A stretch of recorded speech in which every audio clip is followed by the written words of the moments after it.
a war which has already claimed 1,400 lives this year.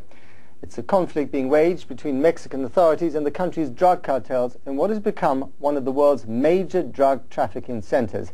So far this year, 400 police officers have been killed, and some of the weapons used against them come from right here in the United States. Our Mexico correspondent Duncan Kennedy has spent the past 3 months investigating this deadly battle on both sides of the border. A gun battle in America's backyard.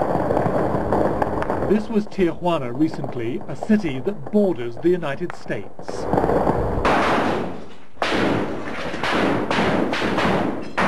Police and troops are taking on members of a drug cartel. Inside, police find 6 bodies. Cartel violence has left 1,400 people dead this year. But whilst most victims are Mexican, 90% of all the cartel's guns now come from the United States. Guns like this, which with the help of the authorities, we trace back to the original gun store in America. What's your reaction to one of your guns turning up? We don't like it. Yeah, but... Are you surprised? Yeah, we don't like it, period. Gun is not to shoot people, it's people shoot people. Most of the guns are bought legally and then smuggled into Mexico by people like this man. 95% of the people out there can buy a gun legally. They don't need my services. I sell to those who ain't got no business with one. But some Americans, like Rosalía Reta from Houston, are now actually joining the cartels as paid assassins. In this police interview room, Reta makes reference to his cartel comandante. Even al comandante. One detective who doesn't want to be identified says hundreds of Mexican and American hitmen are now being trained in paramilitary-style camps along the Mexican border. Between 20 people at a time, and he would describe between three different instructors, depending on the type of training that we're receiving. Some were more specialized on explosives. Another one will come in and do the hand-to-hand combat. I mean, it's mind-boggling. It's amazing.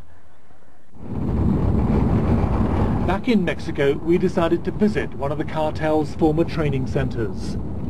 With an armed police convoy, we drove 70 miles into the desert. The police would only go as far as the fence.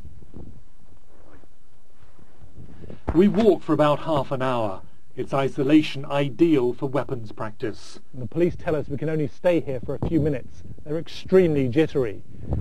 They say that the narco-traffickers, the cartels, have probably moved on from here by now into other regions. But this is the kind of area where word spreads fast. There were few signs of life. Tire tracks, a beer can, and a recently made fire. The cartels usually don't stay long. Although the government is fighting back, the cartels seem more confident than ever.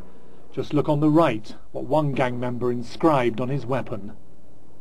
Washington hopes to put in more money to help.